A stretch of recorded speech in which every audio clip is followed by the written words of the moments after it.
नमस्कार। प्रभा साक्षी पॉडकास्ट में आप सभी का स्वागत है। आज के इस पॉडकास्ट में हम बात करेंगे नेवी के बाद एयरफोर्स की तैयारियों को भी पीएम मोदी ने परखा, जल्द ही कुछ बड़ा होने वाला है। तो आइए सुनते हैं आज के इस पॉडकास्ट को, लेकिन उससे पहले अगर आपने हमारे चैनल को सब्सक्राइब नहीं किया है तो ज़रूर कर लें, ताकि हर रोज़ आप ऐसे ही इंटरेस्टिंग और जानकारीपूर्ण पॉडकास्ट सुन सकें।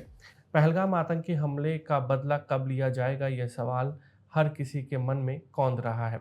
मोदी सरकार यह स्पष्ट कर चुकी है कि बदला लिया जाएगा। प्रधानमंत्री, गृह मंत्री, रक्षा मंत्री, विदेश मंत्री यानी देश का पूरा शीर्ष नेतृत्व स्पष्ट कर चुका है कि जैसा जनता चाहती है वैसा होकर रहेगा। इसके लिए तैयारियां भी जोर शोर से चल रही है। प्रधानमंत्री नरेंद्र मोदी लगातार तीनों बलों के प्रमुखों के साथ चर्चा कर रहे हैं। तीनों सेनाएं अभ्यास कर रही हैं तथा आयुध फैक्ट्रियों में लंबी छुट्टियां रद्द की जा चुकी हैं।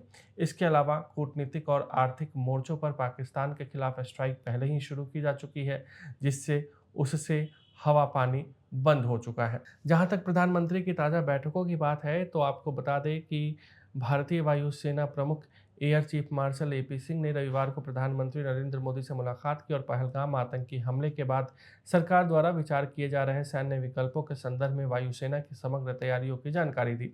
हालांकि बैठक पर कोई आधिकारिक बयान नहीं आया, लेकिन कहा जा रहा है कि air chief marshal AP Singh और प्रधानमंत्री ने सुरक्षा स्थिति और संभावित विकल्पों पर चर्चा की है।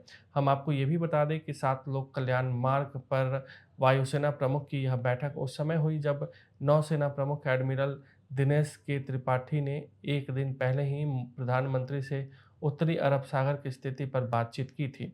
हम आपको बता दें कि अरब सागर में नौसेना के चल रहे अभ्यास को देखते हुए पश्चिमी बेड़े के सभी ऑपरेशनल अग्रिम युद्धपोत, समुद्री गश्ती विमान और सहायक पोत समुद्र में तैनात है।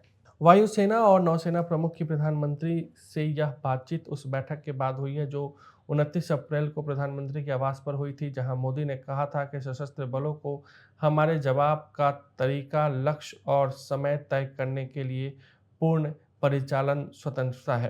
प्रधानमंत्री मोदी ने कहा था कि हमारी सशस्त्र सेनाओं की पेशेवर क्षमताओं पर पूर्ण विश्वास और भरोसा है। आतंकवाद का निर्णायक तौर पर मुकाबला करना हमारा राष्ट्रीय संकल्प है। हम आपको बता दें कि उस बैठक में रक्षा मंत्री राजनाथ सिंह, राष्ट्रीय सुरक्षा सलाहकार Ajit Doval, chief of defence staff general Anil Chauhan, सेना प्रमुख उपेंद्र द्विवेदी, वायुसेना प्रमुख एयर चीफ मार्शल सिंह और नौसेना प्रमुख एडमिरल त्रिपाठी मौजूद थे। अधिकारियों ने कहा कि प्रधानमंत्री और सेवा प्रमुखों की बैठकें निष्पक्ष और खुलकर इनपुट साझा करने के लिए होती हैं।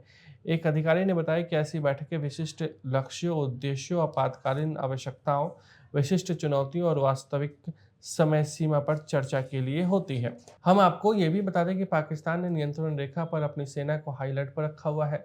सूत्रों ने बताया कि उसकी अग्रिम इकाइयों के लगभग 30% सैनिक अग्रिम चौकियों पर तैनात रहेंगे। सूत्रों ने यह भी बताया कि पाकिस्तान सेना में भारी हथियारों की टुकड़ियों को भी तैयार रखा गया है। हाल के दिनों में उसने अपनी वायु सुरक्षा को मजबूत किया है। सूत्रों ने कहा है कि भारत ने भी सभी क्षेत्रों में पाकिस्तान के संभावित पूर्व खतरे या प्रतिशोधात्मक उपायों का मुकाबला करने के लिए सैनिकों की पुनः तैनाती और हथियारों की तैयारियां की हैं। इस बीच रक्षा मंत्री राजनाथ सिंह ने नई दिल्ली में आयोजित सनातन संस्कृति जागरण महोत्सव में कहा, रक्षा मंत्री के रूप में देश की सीमाओं की सुरक्षा सुनिश्चित करना मेरा कर्तव्य है। हमारे सैनिकों के साथ मिलकर उन लोगों को मुंहतोड़ जवाब देना मेरा दायित्व है जो हमारे देश पर बुरी नज़र डालते हैं। उन्होंने आगे कहा, आप सभी प्रधानमंत्री मोदी को बहुत अच्छी तरीके से जानते हैं, उनकी कार्यशैली और दृढ़ संकल्प से परिचित हैं। आप यह भी जानते हैं कि उन्होंने जीवन में जोखिम उठाने की क्षमता कैसे विकसित की है। मैं आपको आश्वस्त करना चाहता हूं कि प्रधानमंत्री मोदी के नेतृत्व में जैसा आप चाहते हैं वैसा होकर रहेगा। आज के लिए इतना ही। अगले पॉडकास्ट में किसी और मुद्दे पर देंगे विस्तृत जानकारी। जुड़े रहिए प्रभा साक्षी के साथ।